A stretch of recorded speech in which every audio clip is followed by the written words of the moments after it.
So good afternoon. Welcome to our webinar, The Role of Healthcare Systems in Promoting Resilience. Before we begin, all of us at the Medical Society Consortium on Climate and Health respectfully acknowledge that our advocacy, education, and learning across the country takes place on the occupied and unceded lands of many recognized Native American tribes. To acknowledge this land is to recognize its long history and our place in that history.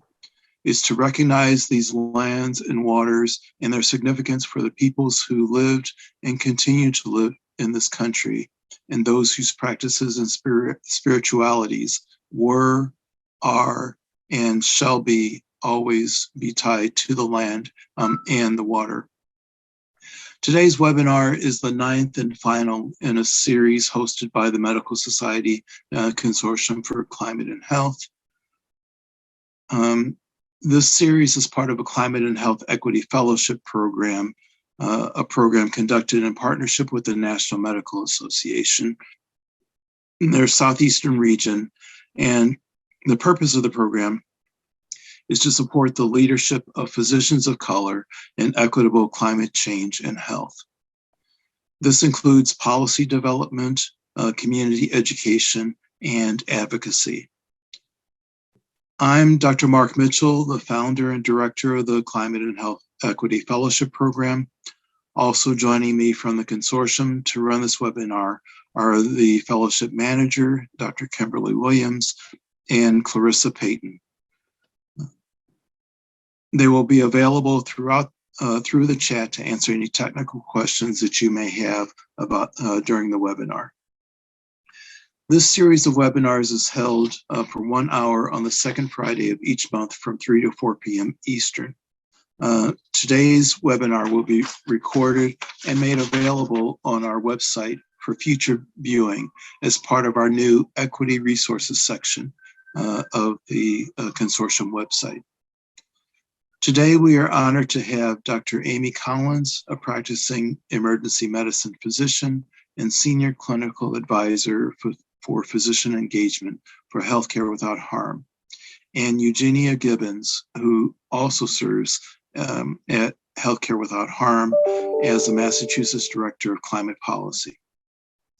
Dr. Collins and Mrs. Gibbons will work to support physicians and medical students who are interested in promoting climate-smart health care and are leaders in the movement for environmental health and justice. Rather than using our time to provide further descriptions of their impressive work, we're placing a link to their bios in the chat, so you can take a look at that. The general format for today's webinar will be a 20-minute presentation by each of our speakers, followed by 15 minutes of questions and answers from you, our audience. We ask that you put comments, links to any resources that you may recommend, or any questions that you may have for the presenters into the chat box at any time during these presentations. We'll get to as many questions as we can during the Q&A period. Please keep yourself muted so we're not interrupted by background noise. Amy, you can go ahead and begin. Okay.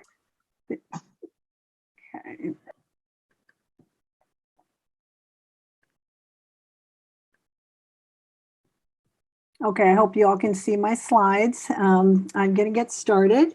Thank you, Mark, for that very nice introduction, and to you and the consortium for inviting Eugenia and I to join the session today.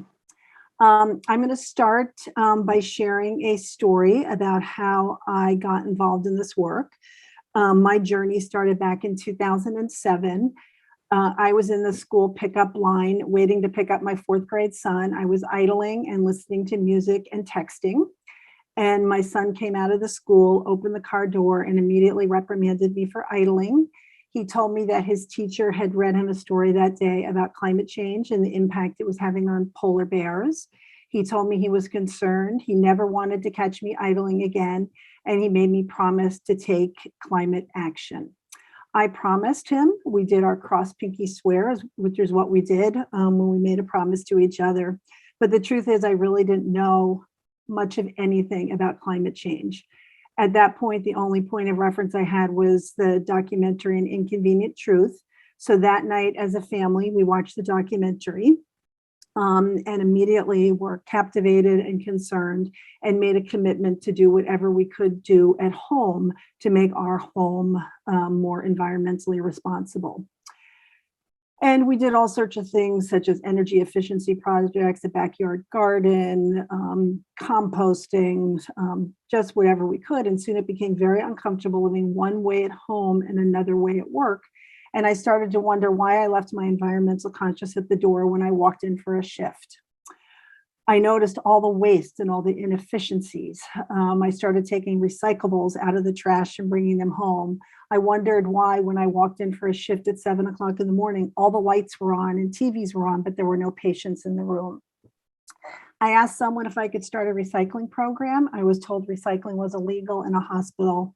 So I went to Google and I typed in recycling in hospitals and came across Healthcare Without Harm, the organization I now work for. And I learned that not only was recycling not illegal, but healthcare had a big impact, and there was a lot we could do to reduce our impact. I got educated, wrote a letter to my administration asking for permission to start a sustainability program, and I was given permission in about half an hour. I fully acknowledge it's not always that quick and easy, but in my case, it was the right ask of the right administration at the right time. So I led the sustainability efforts at my 2-hospital health system in the Boston suburbs for about 7 to 8 years. We had a director level sustainability team with administrative support. It was by far the most enjoyable, impactful work I've ever done. We reduced energy and waste and harmful chemicals. We had a lot of community programs, a lot of food programs, providing healthy food for our patients, staff, and community. And our efforts ultimately led us to receive the Environmental Leadership Circle Award, which is the highest award that Practice Greenhealth offers. However, I no longer do that. I now work for Healthcare Without Harm, which is a global organization founded in 1996, which works to transform the healthcare sector worldwide so that it reduces its environmental impact and becomes a community anchor for sustainability and a leader in the global movement for environmental health and justice. Healthcare Without Harm was founded by Gary Cohen, who is a Boston native. We have branches in 4 continents, and our reach is about 44,000 hospitals and health centers in 72 countries worldwide. The healthcare, I cannot advance my slides. There we go. So the healthcare sustainability movement started initially with a campaign to close down medical waste incinerators, which were often, on hospital grounds or in other communities. And it was learned that medical waste incineration was responsible, was the largest contributor to dioxin emissions due to incineration of PVC-containing plastics, and also mercury emissions. So our first campaign was to close down the incinerators, and then moved on to a campaign to eliminate mercury in healthcare. Mercury is a potent neurotoxin. It was found throughout healthcare. And the efforts led to the US healthcare sector eliminating mercury and ultimately to a global treaty being signed to phase out mercury from the global healthcare sector. We have many program areas, waste and energy, buildings, food, chemicals. However, our current focus is on climate smart healthcare and climate leadership. So why are we focused on climate and climate smart healthcare?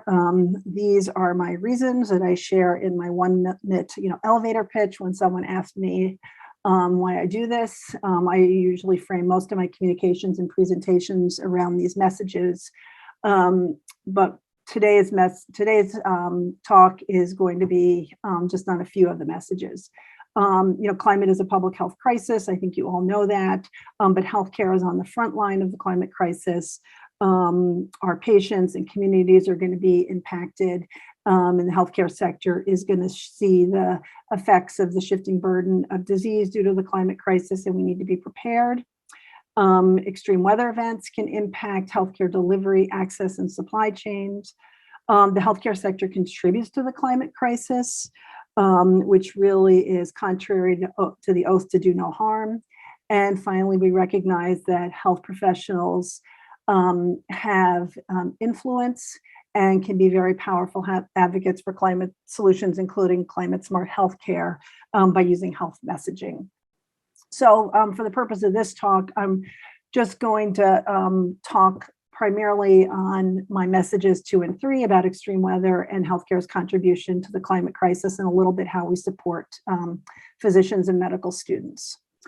You probably all know that extreme weather events are increasing in severity and frequency. 2020 was a record-breaking year when we had 22 extreme weather events, each causing $1 billion in damages, not including the health impacts. And 2021 is also looking to be a record-breaking year with, I think, 18 events as of September. You also probably know that extreme weather events can directly impact health through injuries and fatalities. I share 2 headlines from this summer: the flooding in the New York, New Jersey area, causing deaths, including one town away from my hometown, also the flooding in Tennessee. And these sort of events can also cause patients to migrate, to leave their homes. I'm going to share a patient story. I'm going to share a couple throughout this presentation. This is my first. Back in 2017, after Hurricane Maria, a 72-year-old Puerto Rican female presented to our emergency department on a Sunday evening directly from Logan Airport. Prior to Hurricane Maria, she had been diagnosed with lymphoma. And she presented to our emergency department wanting chemotherapy for her lymphoma because she did not want that to be delayed, medication refills, and a psychiatric referral. I have frequently asked to talk about a patient who's impacted by climate change. I've always struggled a little bit to directly connect the dots. But this was the first patient I saw where I really felt like had been directly impacted by a climate event. And I think we need to be prepared to see more of these patients who their first point of contact, in our communities is the healthcare sector. Extreme weather events can also impact healthcare infrastructure and delivery. I'm going to briefly share a case study from NYU Langone. Again, personal, because I went to medical school there and I know it well. NYU Langone is on the East River. After Superstorm Sandy, there was historic flooding and a 14-foot storm surge causing 15 million gallons of water to flood the basement and sub-basement in half an hour. They lost power and generators. Patients had to be evacuated down stairwells during the night and transported to other hospitals, causing disruption in their care. But the impacts did not stop there. After this event, surgery was suspended for 2 months. The emergency department was closed for 18 months. Ultimately, 500 providers sought privileges elsewhere. This event also caused significant disruptions in patient care with gyn-onc patients having delays in their surgery, patient having disruptions to their dialysis. So these extreme weather events can impact, patients, communities, and providers, at a time when communities and patients need healthcare the most. These events can also impact healthcare access by doing things such as disrupting utilities. People may not have power. Something I also often think about are our power-dependent patients, our patients who are dependent on home ventilators or ventricular assist devices or other life-sustaining medical supplies. Communication systems might be down. People might not be able to call 911, call their providers, and transportation systems might be disrupted. So healthcare resilience not only requires building and operating facilities, in a way that they can stay open and operational, but it really requires a community response so that patients and staff can access the facility. I'm going to share a couple of stories about an extreme weather event that hit close to home. In June of 2020, so about 18 months ago, there was a historic rainstorm in the Boston area, causing very sudden catastrophic flooding near Norwood Hospital, which is a hospital about 12 miles away from me. They had to evacuate the patients, transport them to other hospitals, but the story didn't stop there. The hospital's still not open. 18 months later, this hospital is still closed due to the damage. A couple of months ago, a patient presented to my emergency department who previously had all his care at Norwood Hospital. He was non-English speaking. All we knew about him is he had a urostomy and a nephrostomy tube for a urological cancer. He presented on an evening complaining of feeling weak and having gross hematuria, so blood in his urine. The challenge was, we did a workup. We got some labs back. They were abnormal. His hematocrit, his blood count was abnormal. His kidney function was abnormal. I really didn't know anything about his history. Normally what we would do is we would call a hospital and get medical records, but there was no hospital to call. So while we were able to care for this patient, we really did it with limited information. And again, just another example about how these extreme weather events can cause disruption and delays in patient care. Another way that this event has impacted my patients is my hospital, which is Metro West Medical Center in Framingham, has a cardiac catheterization lab, and Norwood Hospital also had a cardiac cath lab. For those of you who aren't medical, that is where patients go when they're having heart attacks to have a procedure to open up the artery and put a stent in. It's critical. Time is critical. So you want these patients to get to the cath lab as soon as possible.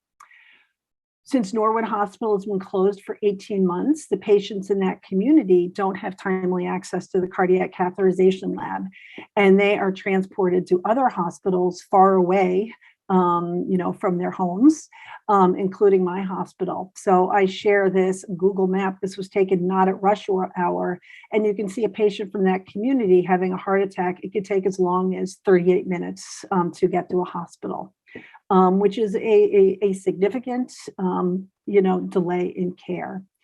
So again, just sharing another way where this event has impacted patients that I have seen. And finally, this event had impact on my colleagues. I had a former emergency medicine colleague who was going to start a job on July 1st today. Medical director of the Norwood Hospital Emergency Department, but he found himself without a job. And he still does not have, a full-time job. He's doing moonlighting. And another surgeon, is Kurt Fruit, had a hospital-based surgical practice at Norwood Hospital, does not have his practice. He does not have his office. He does not have his operating room. And he is doing part-time moonlighting at our hospital. So again, I share this as an event that occurred close to home for me, that has had long-term impacts on patients I have seen and my colleagues. These extreme weather events can also impact healthcare supply chains.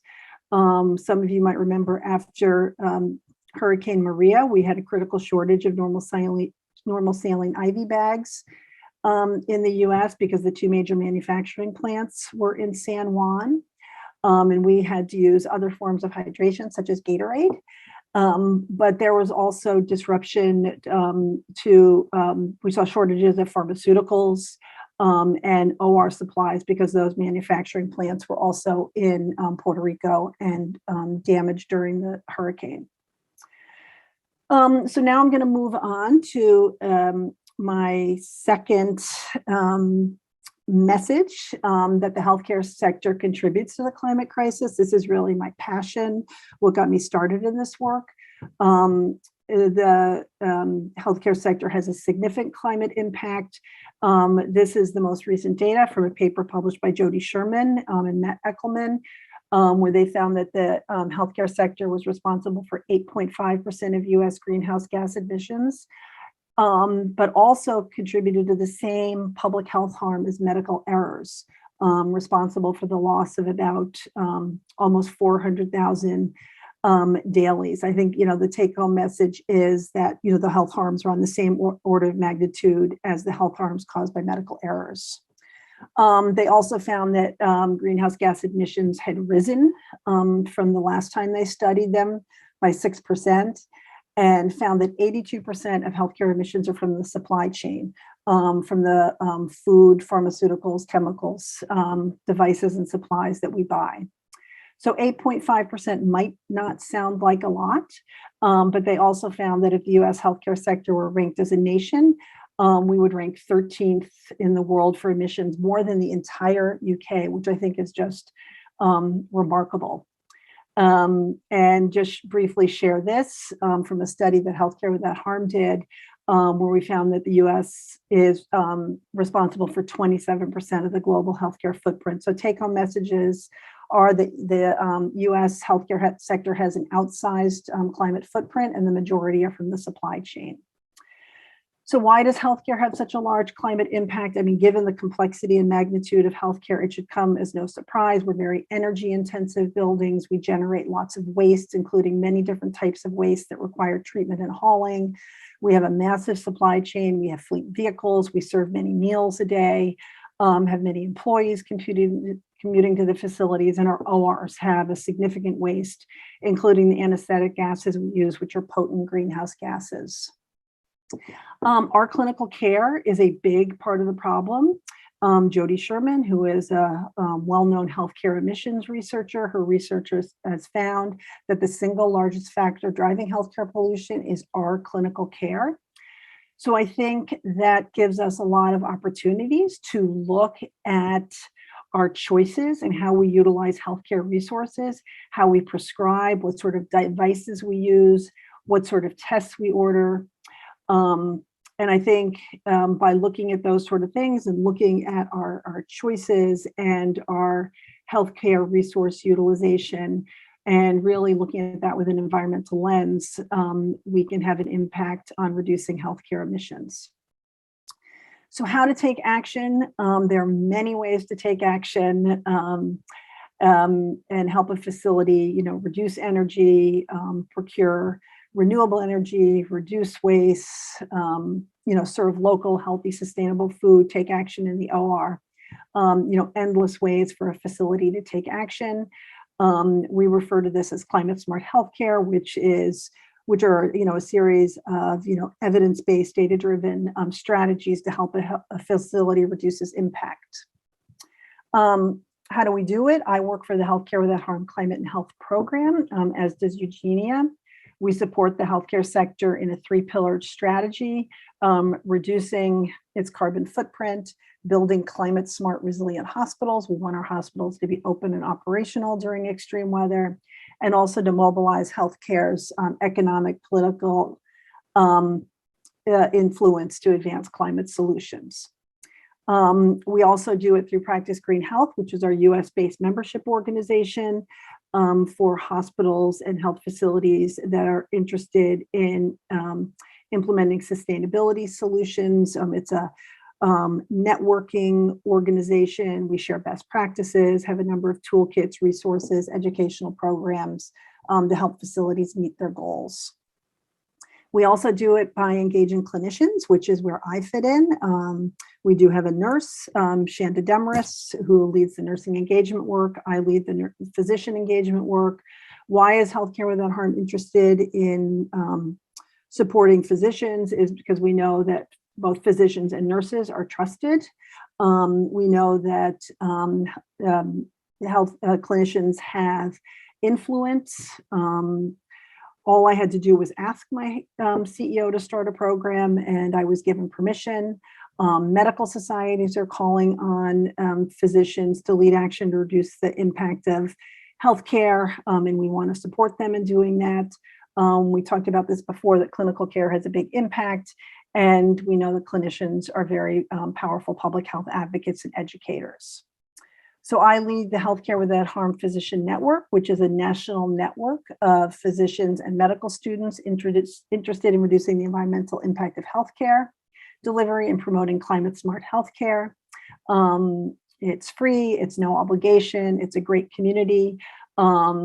This list over here, ways people can get involved. I encourage any of you who are interested to check this out and consider joining our network and connecting with other physicians and medical students who share this interest. Just briefly want to say that we support our members in a number of ways. One is we offer an Emerging Physician Leader Award, and winners will receive a scholarship to our annual conference, Clean Med, which will take place in Kansas City. And will also receive a grant to complete a project that aligns with the goals of our physician network. Since we started this award, we've offered 10 scholarships, and we'll be announcing the opening of the applications shortly. And we also have a couple of virtual events. If anyone's interested in knowing more, we are going to be having a discussion series. And we also have a journal club series. Finally, I just want to close by saying that this is a report that Healthcare Without Harm published last fall, the Global Roadmap for Healthcare Decarbonization, which is really a roadmap for healthcare to decarbonize and achieve net zero emissions by 2050. If healthcare continues on a business as usual course, healthcare emissions are going to triple by 2050, and that can't happen. And to get to this point, it's going to involve every single health facility and every single health professional to take action. I'm just going to briefly say there are many ways to get involved. I think the most important thing you can do is try to get involved within your facilities, look at your clinical practice, and talk about climate smart healthcare. In your communications, in your educational programs, to your administrators, talk about it and include it in your communications and presentations. I just want to close by saying that, this is a picture of my fourth grader now. He's a 24-year-old organic farmer. That is how he chose to take action.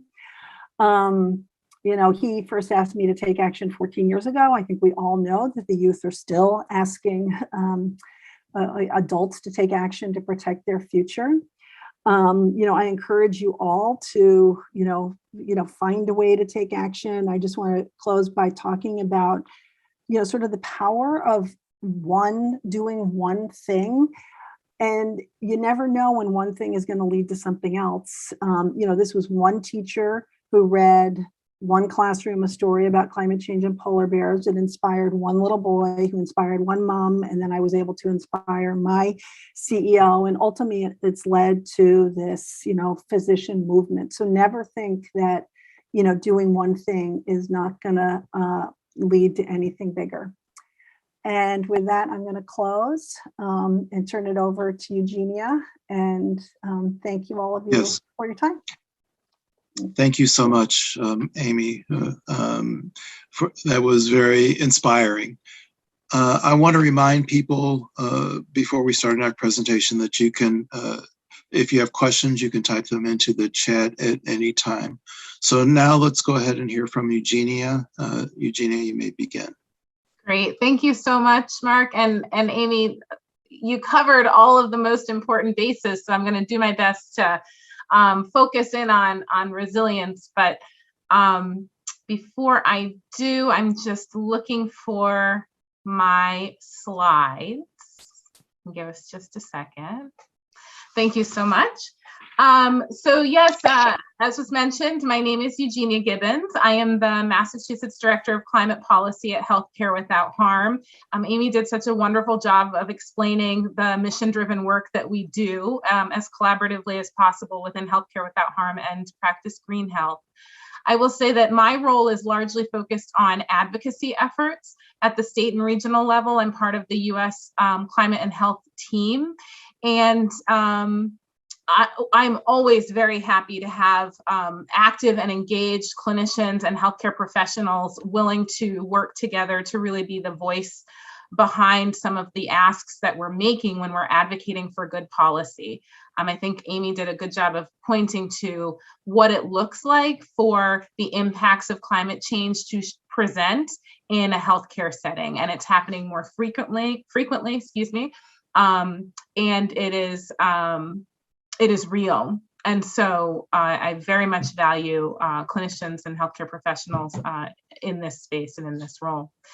I was asked to speak a little bit more about sort of the specifics of resilience. And so what I'm going to do is quickly run through some definitions that guide a lot of the advocacy work that we do. And it's my hope that these will help sort of frame our thinking around healthcare resilience and the role of health systems in promoting resilience, both within facilities, as Amy pointed to, but also in communities. There's a real role for healthcare institutions as anchor institutions to play in creating healthy, vibrant, environmentally prepared, climate smart communities. And so I'm going to try to walk through that.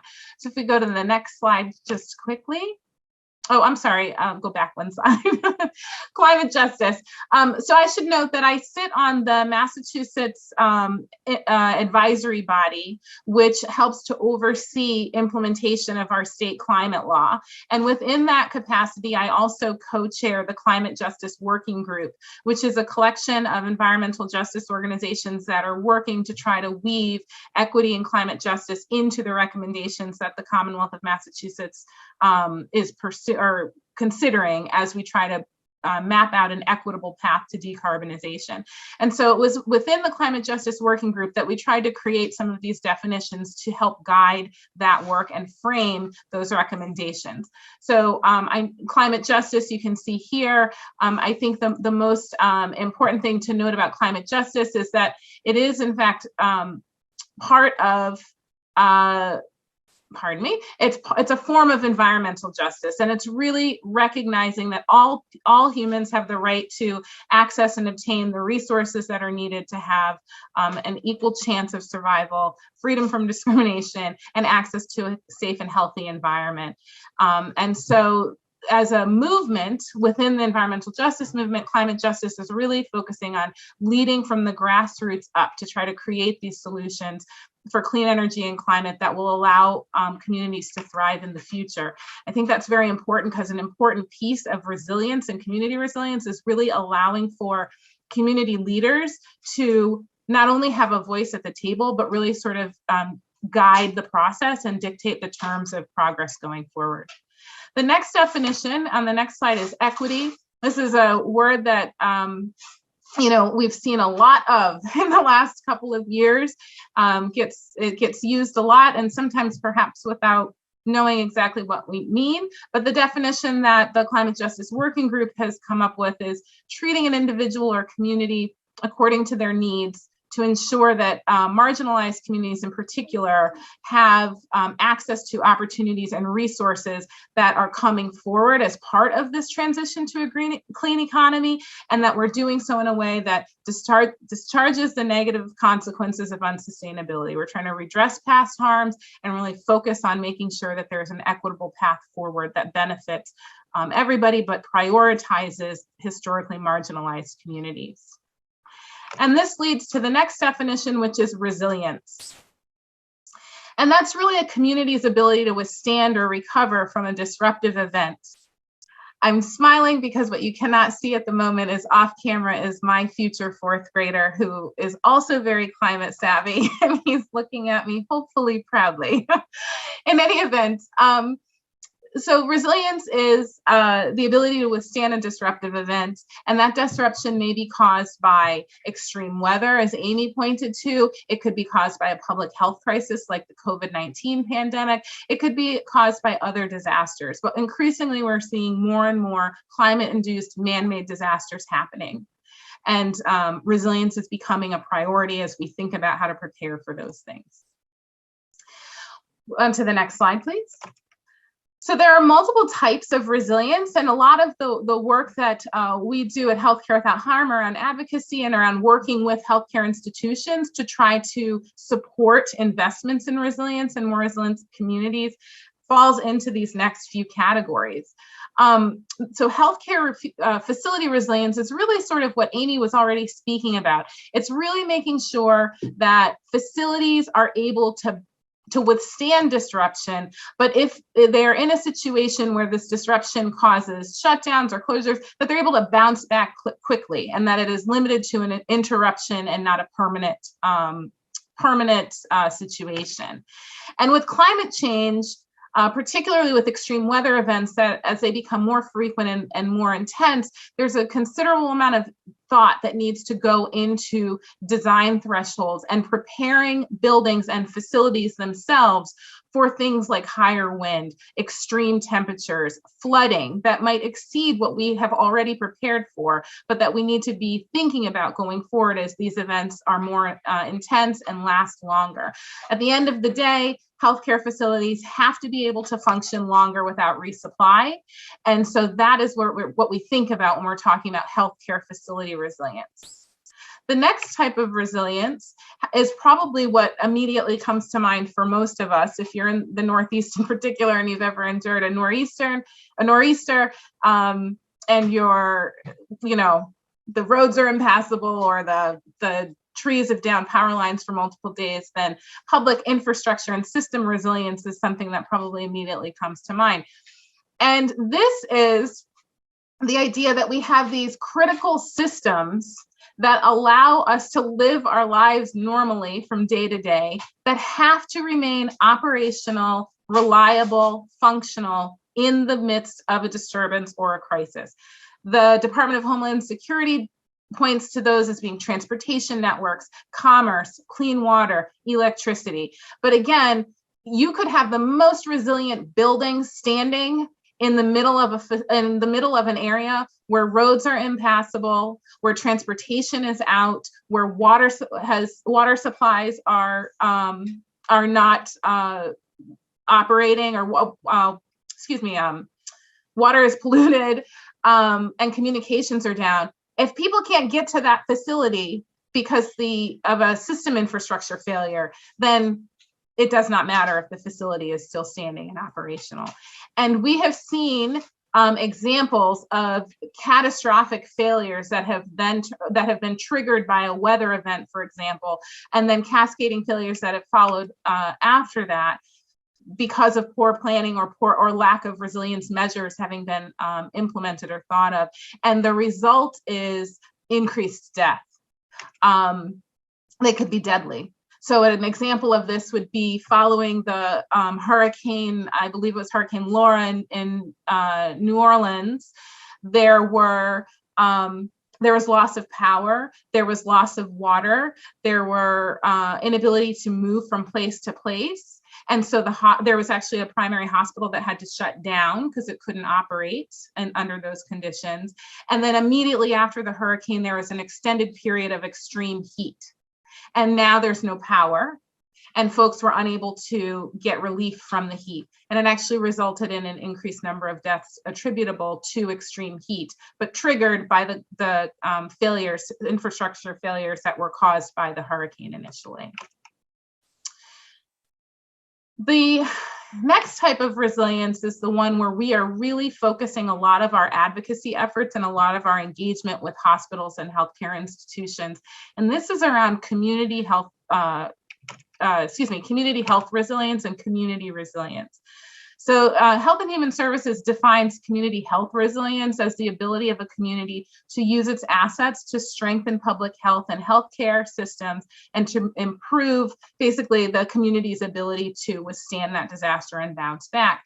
And the reason why focusing on community health and resilience is so critically important is because if we're thinking if we're thinking today about how to build the health and wealth of a community, then we're making those investments, then we don't have to face catastrophe when a disaster does strike, because we're actually making investments in ensuring that a community is able to withstand those disasters and is able to reduce the negative impacts of those disasters. And so this is very important. There's an opportunity, I think, here for healthcare professionals to weigh in a very meaningful and important way. And that is in drawing the connections between the health impacts of inaction and the health and well-being of a community that is, the community needs that we're trying to address as healthcare professionals, connecting that to the investments that are being made, connecting climate to the investments that are being made by healthcare institutions to support and address those community needs. So for example, there may be, there's a great deal of engagement by health systems in things like affordable housing or housing in general, recognizing that that is a key determinant of health, or nutritious food, access to nutritious food. These things are very much tied to the health and resilience of a community, and are also very much tied to the environmental resilience of a community. And so there is a case to be made to connect those dots between the investments that may already be happening to address those needs, and then to connect those more explicitly to climate action and climate leadership. And I'm noticing we're a little short on time, so I'm going to quickly race through my next three slides. Amy mentioned the Safe Haven in the Storm report, which was released some years ago. We're actually about to release an updated companion document that focuses almost exclusively on this fourth item, investing in community health and resilience. We at Healthcare Without Harm really do work with our institutions to help them understand why investment in climate preparedness matters, what are the opportunities that they can take to reduce their own carbon footprint, how can we leverage the outsized voice and expertise of healthcare professionals and institutions to really drive policy change at scale. And then this fourth point, how do we make sure that we're investing in community health and resilience? And so the next slide just sort of outlines kind of what I was just mentioning, which is the reason we do that is because healthcare has an important role to play in driving climate action and in making sure that we're leveraging investments to support resilience. So as I noted, there's the harnessing of purchasing power to procure products and services from local, diverse, and sustainable businesses. That in turn can create robust, equitable, and resilient local supply chains. And those supply chains can support an equitable transition to a low carbon economy. It also helps ensure there's resilience in the supply chain if there were another event like Hurricane Maria or even COVID, where we saw disruptions to supply chain. Supporting workforce development, so prioritizing local hiring and employee retention, building job skills and educating and preparing staff and advancing both resilience and in the facility and economic resilience in the community. Really equipping people with the language and the understanding of resilience and how it actually plays out in the workplace, in the healthcare workplace.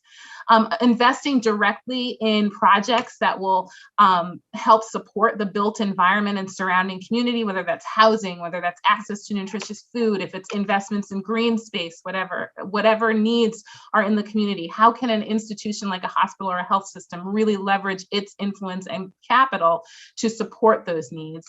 And that is, to the fourth point, do the same thing with policy engagement to really drive change at scale, quickly. The reason that matters is because in the US, the healthcare sector is 18% of GDP. So it has an outsized voice that can really be utilized to push change faster. And then the last thing I'll mention is, and we can talk in the discussion about specific examples of projects that are currently happening and opportunities for engagement. But I think when I approach community resilience and hospital engagement in community resilience, there are some things that really jump out and that have to be prioritized. One is collaboration. Collaboration is key. There needs to be collaboration between healthcare representatives, between community-based organizations, between state, municipal, and regional agencies and governments, sustainability leaders, cross-sector partners, healthcare professionals. Everybody has an important role to play. These things do not happen in a silo, and we're trying to build a sustainable, resilient community and model for engagement, and that begins and ends with collaboration. Collaboration is key. The second one is getting back to definitions, equity. There needs to be a shared understanding of what equity is, how we are going to pursue it, how we know we've achieved it. And equity needs to be at the center of the community engagement and collaboration work. I think often large institutions, like many things, sort of kind of has an idea or has a solution and imposes it upon a community. And that's just not going to yield the type of outcome that we want. It's not going to be enduring. There needs to be an ability to work from common language and a clear definition and start the conversation at the community level and build up from there, which brings me to the next piece, which is trust. Trust building and relationship building between healthcare institutions and the communities they serve is critically important. It is the only way to ensure that there is deep and lasting collaboration. And from my perspective, there is tremendous opportunity for healthcare providers and clinicians and healthcare professionals in particular to help make sure that that trust is built. Part of it is because, as we saw with Amy, you can speak from experience and from the experience of your patients about what this actually looks like in real time and in real life, and you can put a face to an action and build that trusting relationship and bring that experience to bear to be able to drive the change. And then the last thing is innovation. If we're anchoring these things in equity, we're creating a space where there is collaborative engagement, we're leveraging relationships on the ground with community groups, community leaders, we're empowering community members to really drive the conversation. We're not just asking community members to engage in a consulting role, we're actually saying, like, tell us the direction we need to move and how do we move there together. Once we do all of those things, then it is the role of the institution is to also be willing to be innovative and open-minded. Let's look beyond quick fixes and quick solutions for decarbonization needs or efficiency needs, and really come up with a model of engagement that is enduring and really, as I said, will lead to the sustained resilience of a community in the face of a changing climate. So with that, there was a lot to cover in a short amount of time, and I kind of threw everything at you, but I'm happy to turn it over to a Q&A and answer questions with Amy. Great. Thank you so much, Eugenia. Really appreciate that. You know, in our series, we are focusing on equity and how to include equity in the healthcare system. You talked a bit about what could be done. I'm interested in knowing whether there are good examples of places that are doing the right thing. Yes, so there are some very good examples out there, and Amy may have some as well. Two that immediately jumped to mind for me, closer to home in Springfield, Massachusetts, there's an excellent example of a community, a collaborative relationship that has been, operating for almost 20 years.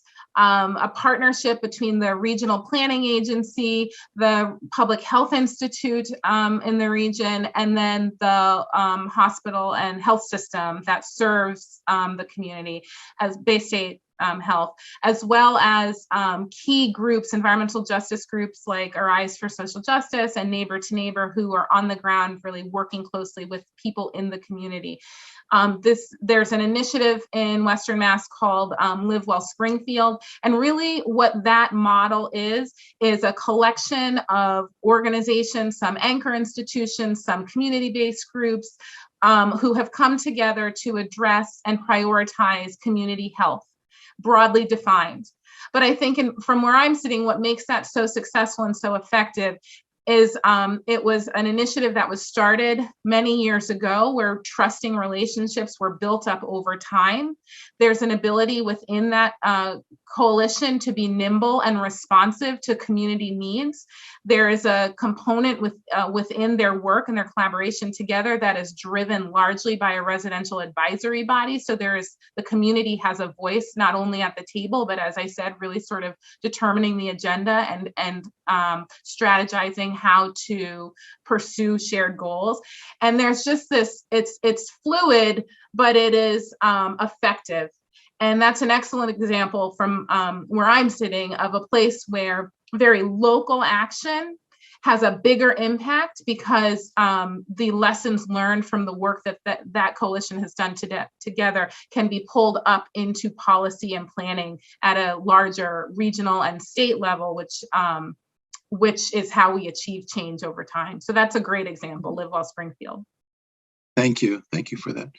Yeah, there was a question about whether the presentations will be available, and yes, they will be available on our website or in the equity section of our website, as I said previously.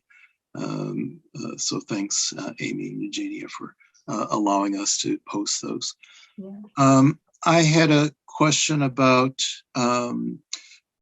community health needs assessments. Can you tell me about what those are and how they're done and what's the standard, and does it are they helpful in helping hospitals to become more equitable? Amy, do you want to start with that? I could start with it. It's been, a long time that I have done it.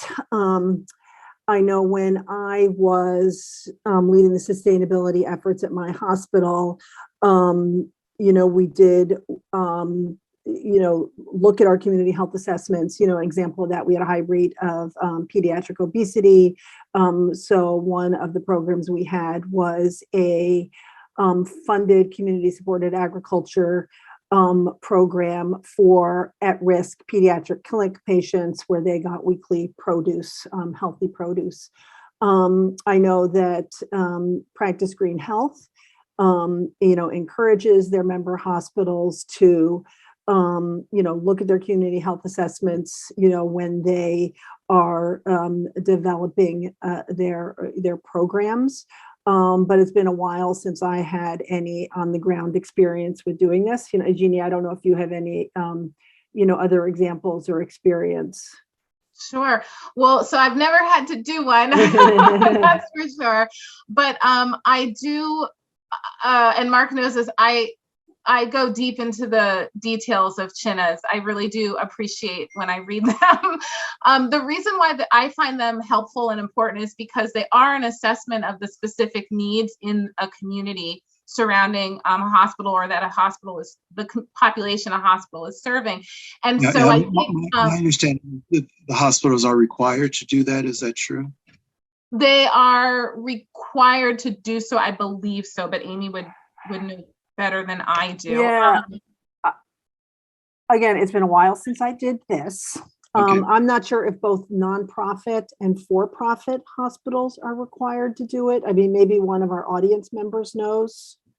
I know there is a requirement. Okay. I just don't know if it applies to all hospitals. Yeah.